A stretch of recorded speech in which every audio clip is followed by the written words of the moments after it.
Bonsoir à tous, très heureux et ravi de vous retrouver sur Étoile TV, la télé qui voyage et qui fait voyager, vous le savez déjà, c'est notre vocation principale. Et ce soir, vous êtes dans cette très belle émission, plateau spécial comme invité de prestige. Nous recevons M.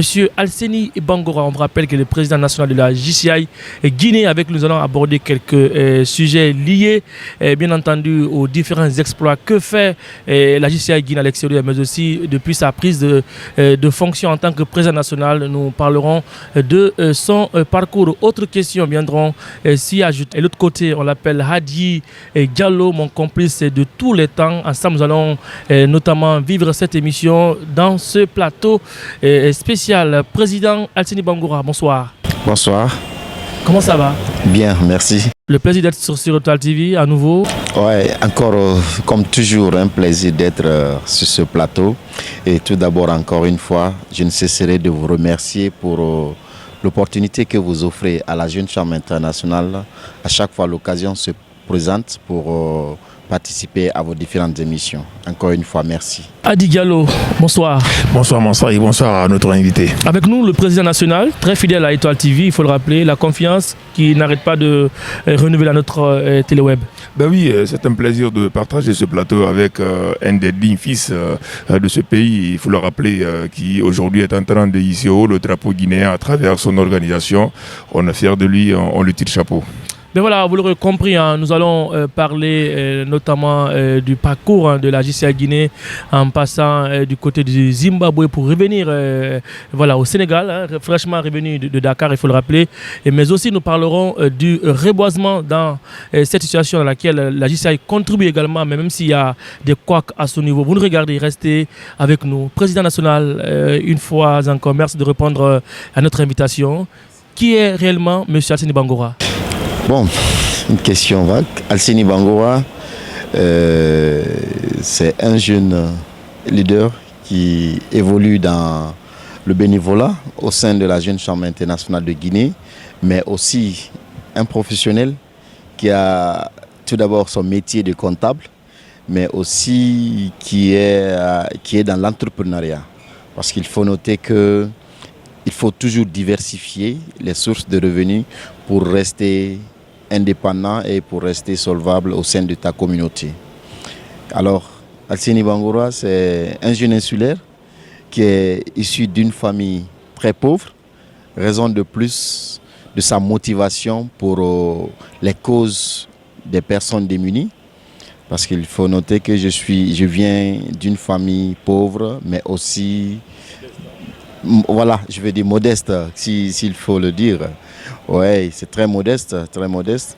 C'est ce qui fait aujourd'hui que je suis très très motivé pour développer les compétences, que ce soit des jeunes, que ce soit aussi de ma propre personne, mais aussi je me bats corps et âme pour ne pas que ma famille ne manque de rien. Donc grosso modo, Alseni Bangora, c'est quelqu'un qui est attaché à la famille, mais aussi au service de la communauté. Vous l'aurez compris, hein, vous le regardez sur Étoile TV dans cette très belle émission sur ce plateau spécial. Hadi Diallo, on a encore compris davantage qui est réellement Alseni Bangora. Oui, il n'a pas manqué de magnifier ses œuvres parce que c'est un jeune aujourd'hui qui contribue beaucoup à l'épanouissement de la jeunesse guinéenne. Il a si bien dit qu'il évolue dans l'entrepreneuriat parce qu'il faut évoluer parallèlement avec tes activités et avec ton organisation, chose qui n'est pas facile, mais il tient toujours le coup. Voilà, il nous a expliqué aussi qu'il vient d'une famille très pauvre mais modeste, donc c'est ce qui le pousse beaucoup à travailler. Je crois que aujourd'hui, il est en train de prouver combien de fois il est capable et il peut faire quelque chose pour ce pays. La force manque aux vieux, l'expérience manque aux jeunes. La vie n'est qu'une question de complémentarité. Mesdames et messieurs, vous regardez. Merci de nous choisir pour une fois encore. Alors, dites-nous, comment est-ce que vous avez découvert pour la première fois la JCI? Bon, une petite histoire. La Jeune Chambre internationale, je voudrais d'abord, comme toujours, présenter la JCI à vos millions d'auditeurs ou à vos millions de téléspectateurs. La JCI, c'est une organisation de jeunes leaders qui est âgée de 18 à 40 ans, installée dans plus de 120 pays à travers le monde. Et cette organisation existe en Guinée depuis les années 90. à travers nos anciens qui ont eu l'initiative d'amener cette organisation en Guinée. Et elle est représentée dans les pays par les organisations nationales. Et moi, c'est dans les années 2014 que j'ai découvert ce mouvement. Il faut noter, pour un premier temps, quand je voyais les jeunes Gessi, je pensais que ce sont tous des enfants de riches ou des gens qui ont toujours le temps. Et moi, je disais que je manquais de temps, je ne pouvais pas.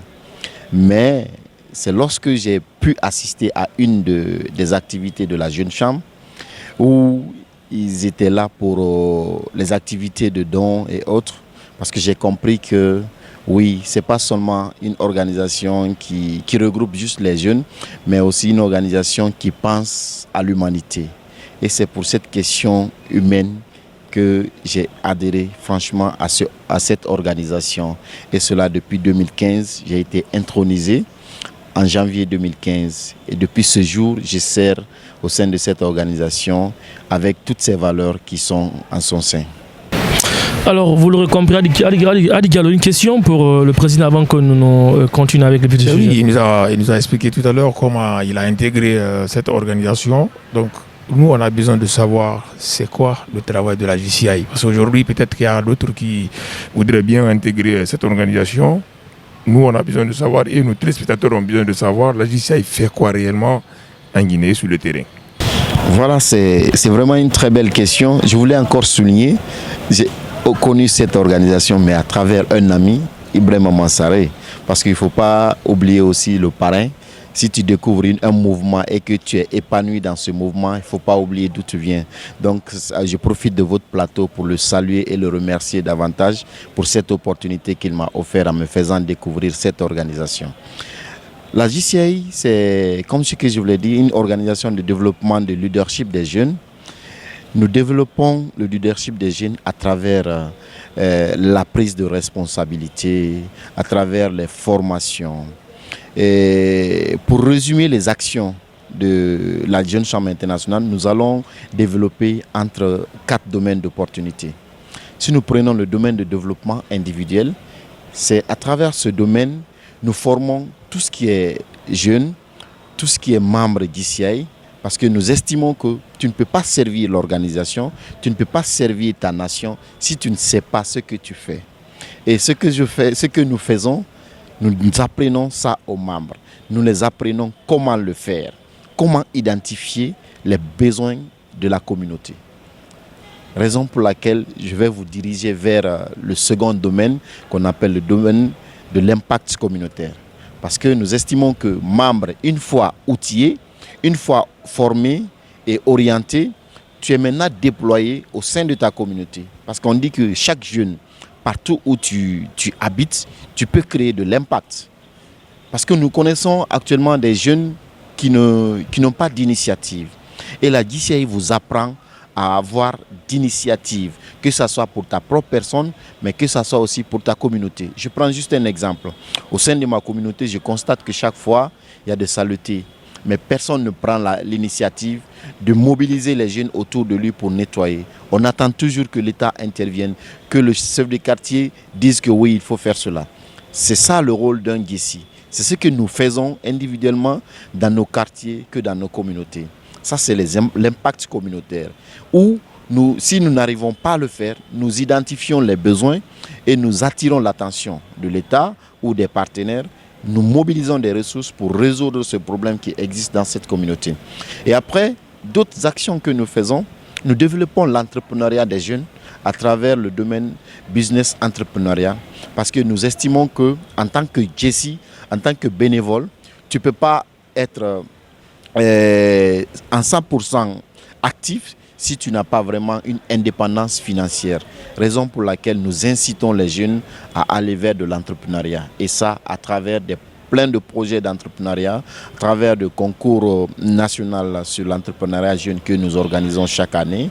Et après ce domaine, il y a le domaine internationalisme. Je pense que c'est ce domaine que nous allons beaucoup plus développer au cours de cette émission. Parce que ce domaine internationalisme ouvre le membre au monde entier.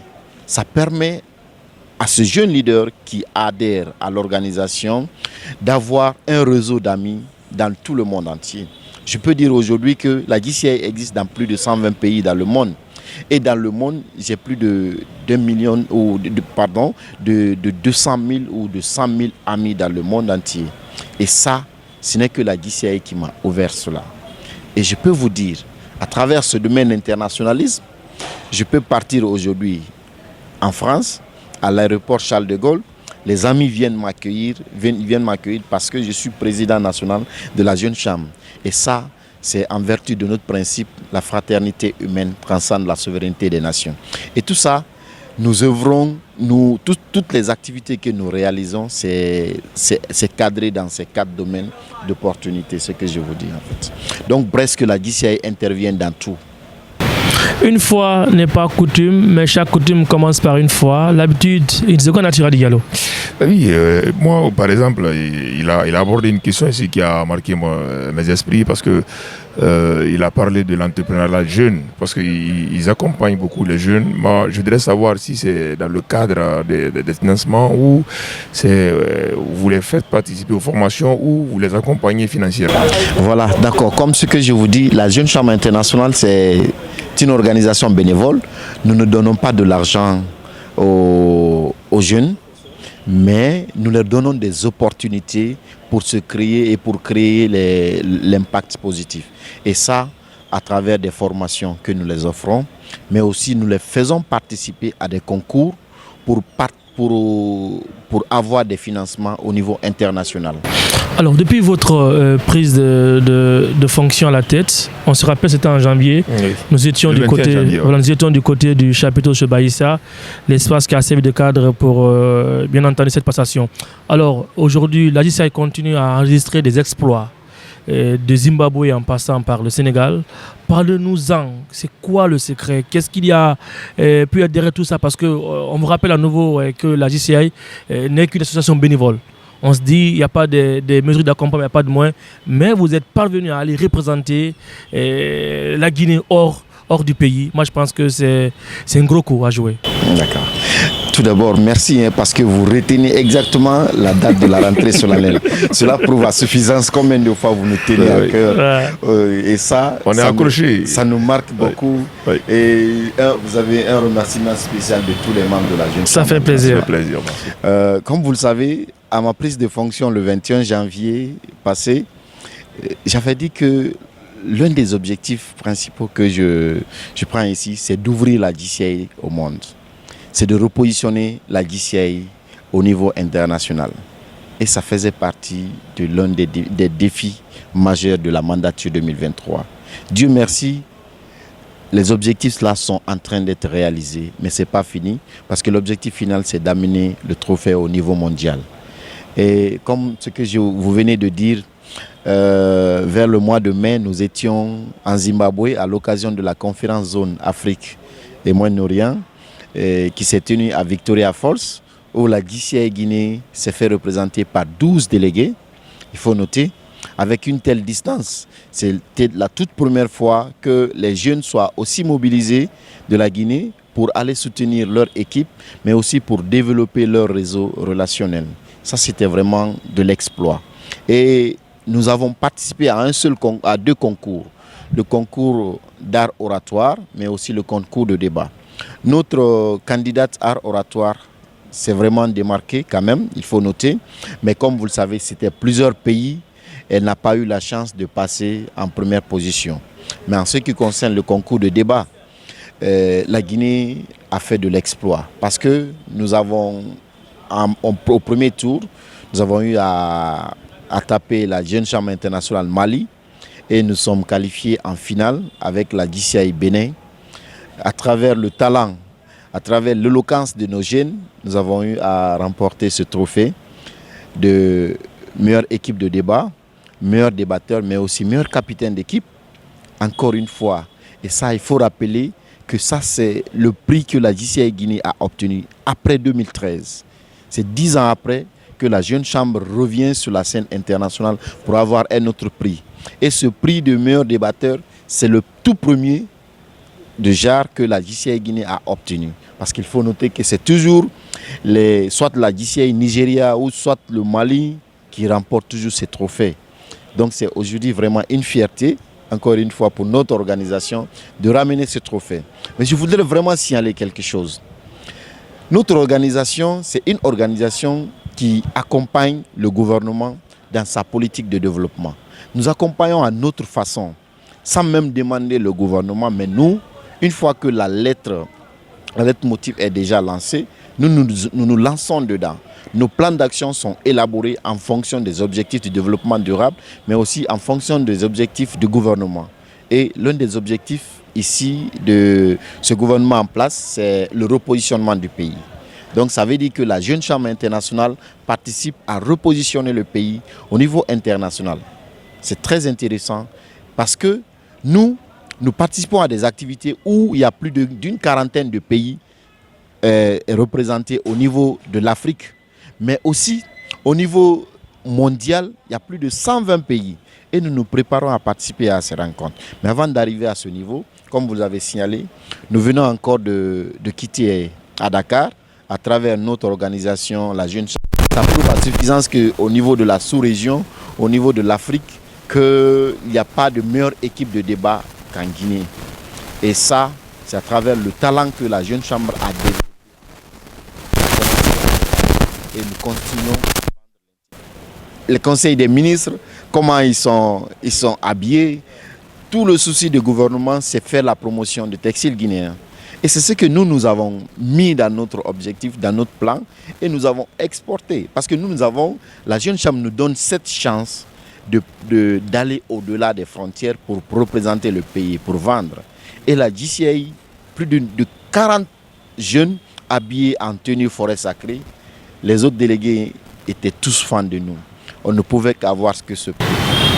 Alors, rapidement, avant que nous partons avec la suite de cette émission, vous avez voyagé récemment à Dakar, vous l'avez rappelé, au Sénégal, mais on a constaté que l'équipe a voyagé dans le bus. On se dit, durant tout ce temps, où était l'État et qu'est-ce qui n'a pas marché? Parce qu'aller en bus de Conakry jusqu'à Dakar, ce n'est pas chose aussi facile à faire. Bon, vous savez, nous avons toujours notre premier plan, parce que l'ambition de tout jeune ou de notre organisation, c'est de faire participer beaucoup. Mais nous savons qu'avec les maigres moyens des jeunes, ils ne peuvent pas prendre le vol.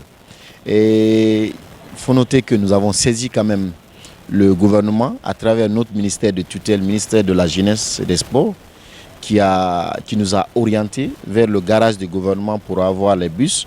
Mais fort malheureusement, le courrier n'a pas eu de suite favorable parce que on nous a répondu au garage du gouvernement que tous les bus étaient occupés par le transport des pèlerins. Mais il faut vraiment signaler ici la volonté manifeste du ministère de la Jeunesse à nous accompagner à chaque fois que nous sollicitons. Et nous demandons encore de multiplier ces accompagnements, que ce soit vraiment des accompagnements concrets comme toujours. Et c'est ce qui nous a poussé à louer avec nos propres moyens un bus de 50 places qui a transporté plus de 40 membres de la Guinée jusqu'à Dakar par la route, avec toutes ces souffrances que vous connaissez et toutes ces tracasseries, mais ils sont arrivés quand même à représenter valablement le pays et revenir encore avec ces 4 trophées. Et ces prix les ont beaucoup plus motivés, ce qui a fait que nous n'avons pas vraiment beaucoup plus ressenti les maux tout au long de la route, quoi. Parlons de la protection de l'environnement, entre guillemets le reboisement. On sait que la JCI continue à contribuer à ce sens. Et tout récemment, on a vu des jeunes qui ont été accompagnés par l'État. Est-ce que la JCI a été touchée à ce sens pour être aussi accompagnée? Oui, bon, merci pour cette question. Je voudrais tout d'abord rappeler que depuis plus de 10 ans à 12 ans actuellement, la Jeune Chambre internationale, chaque année, sans attendre le gouvernement, initie des projets de reboisement.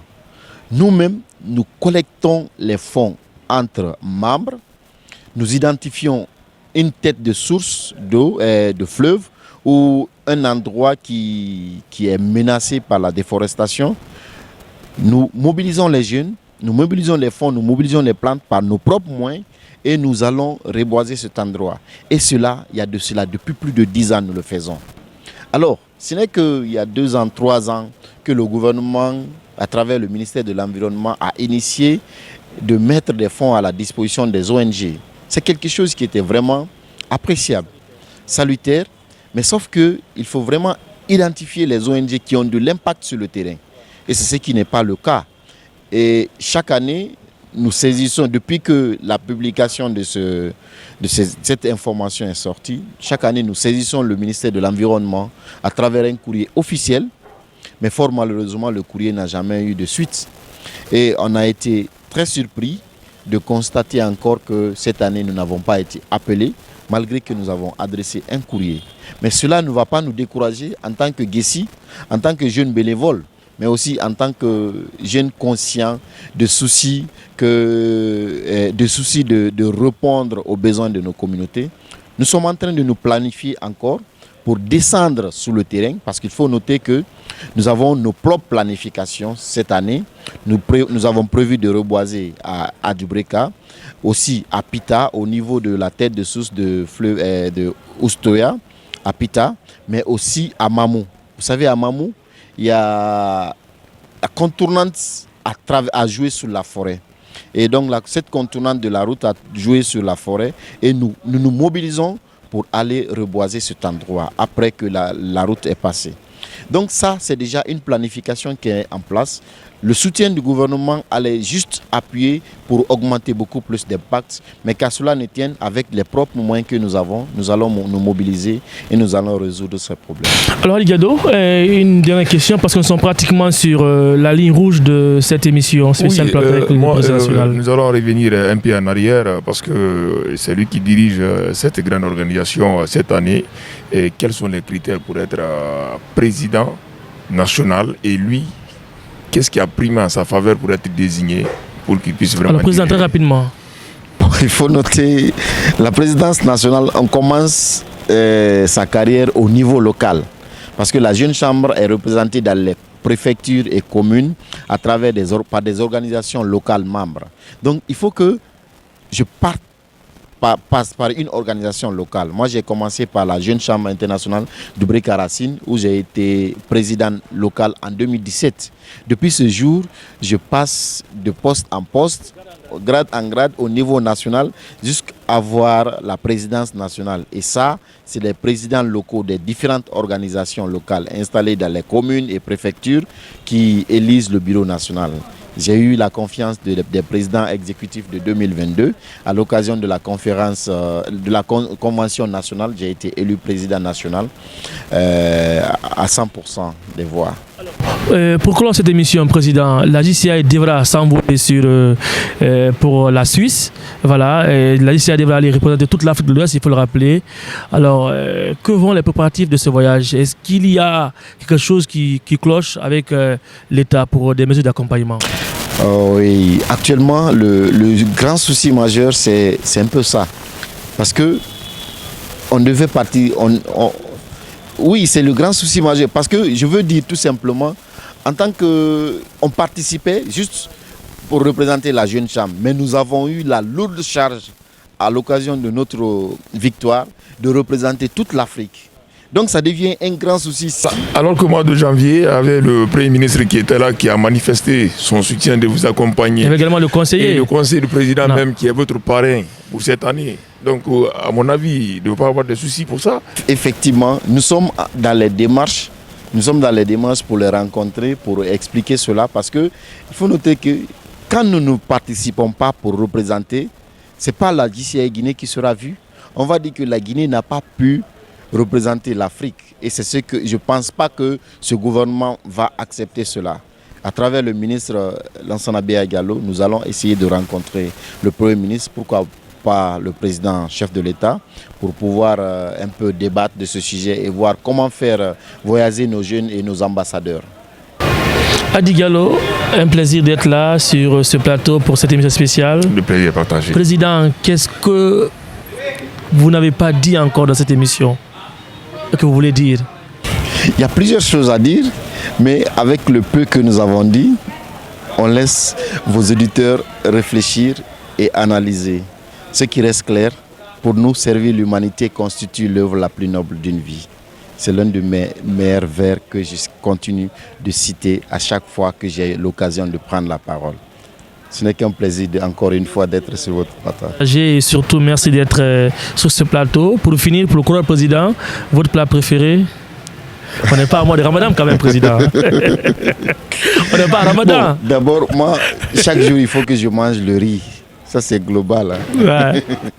Voilà, c'est le riz. Maintenant, après, le plat préféré, c'est tombo. La sauce préférée, c'est tombo, comme toujours. Hein? Ton plus grand regret?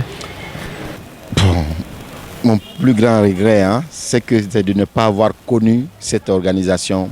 Bon, de ne pas avoir adhéré à cette organisation plus tôt. Parce que j'ai pris du temps à observer cette organisation. J'en suis sûr. Parce qu'il y a la carrière au niveau international. Mais je serai rattrapé par l'âge. Parce qu'à 40 ans, il faut... Et là où je suis, j'ai l'ambition d'être président mondial.